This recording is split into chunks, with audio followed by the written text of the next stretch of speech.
Welcome back to the transfer show. Let's focus on Liverpool now, the biggest spenders so far in the summer window. Mark, I know there's a long, long way to go, many weeks in this transfer window, but so far, would you say Slot and Liverpool have won the window? It certainly feels like it. Premier League champions, they were 10 points clear, most wins, most goals, best defence. They're the team to catch, they're the team to beat, and at the minute, everyone's lagging behind in the transfer market as well. Let's take a look at the business that Liverpool have done so far, because it has been absolutely outstanding. And the first thing you'd think is, this is targeted, this is structured, this is planned, this is coming from the top, and very clearly they had identified players and positions that they needed to strengthen, and they've done exactly that. So let's take a look. Obviously, the potential English record of Florian Wirtz from Bayer Leverkusen, done and dusted. Milos Kerkez, a player that Richard Hughes knows incredibly well. He signed him from Bournemouth as well. They went and activated that pursuit by getting that deal done for 40 million, inclusive of add-ons as well, which looks like extremely good business. You can see Jeremy Frimpong as well. That was a release clause of 35 million euros. That got done and dusted. And then Mamardashvili was actually signed last summer, but he went back out on loan, and now he's re-linking up with the squad as well. And then a couple of little pieces of business down the bottom there as well. Freddie Woodman joining this week on a free after his deal from Preston North End was sorted. So I think the key thing you see here really is a complete rejuvenation of Liverpool's goalkeeping department. So they've obviously got Georgi Mamardashvili, who came in last year. He's only 24 years old, from Valencia as well. So he could be the Liverpool #1 for 10 years or more. You know, he's at the perfect age to develop, and a really outstanding goalkeeper. We know that Alisson still has 2 years left on his current contract as well, so it'd be interesting to see the dynamic there between those two. But without question, you've got two first-class goalkeepers. Obviously, they've got Vitislav Jaros, who's gone on loan to Ajax, so that's a really good loan. Woodman's come in as well, so it's a complete rejuvenation of the goalkeeping department. And you'd say, actually, despite losing Kelleher, it's probably stronger now than it was last season. So that's like big box tick as far as they're concerned. And the fullbacks, of course, as well. And you look fullback set up with Trent having gone. Yeah, so this is, again, another exciting part. Let's take a look at what the potential back four could be for Liverpool next season, because you look at it straight away. Conor Bradley, hugely exciting fullback. He's really developing into a top-class player. I know that Arne Slot and the hierarchy at Liverpool very fond of him. And you've got Frimpong, Jeremy, who's come in, who can play as a right wing-back, can play in that Mo Salah role down the right-hand side. He can also play at right-back as well. But you'd imagine Conor Bradley would be the main choice there. Konate's going into the last year of his Liverpool contract. One to keep an eye on there. Does he sign an extension? Do they sell him? Or do they just allow him to go on a free?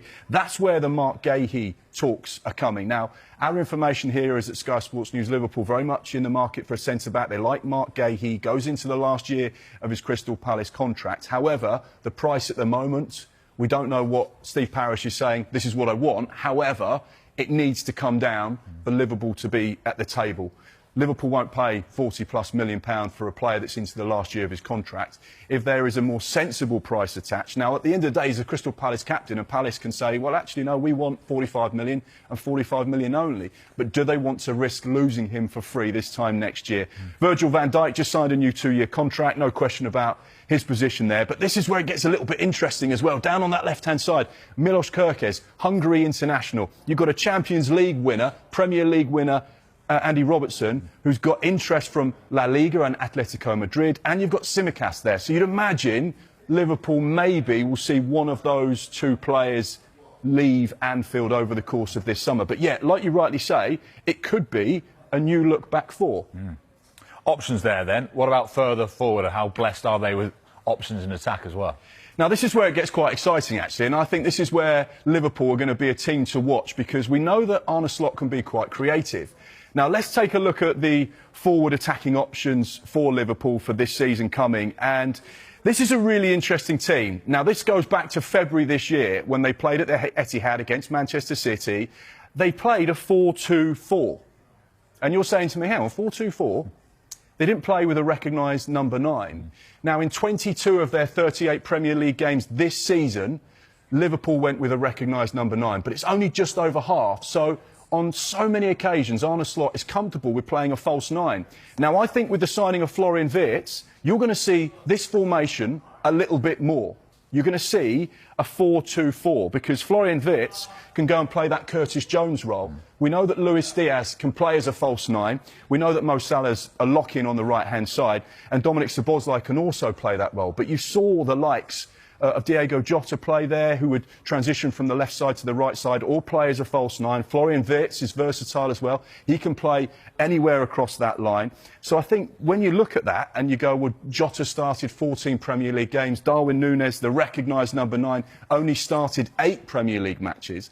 I think you get a little indication that whilst they're in the market for a number 9, Arne Slot would say, we don't get one. I'm actually quite comfortable because I like playing this formation. I like playing with 4 up front and no recognised number 9, and playing that false 9, because that gives me the opportunity to transition between players, be really quick on the break, and actually I like that kind of setup. So it'll be interesting to see what Liverpool do over the course of this season, because they now have that option where they can use this formation, which they did at the Etihad and won the game, incidentally, a lot more regularly this season coming. And they've got a lot of business done early. We said over £200 million, and we're still in June.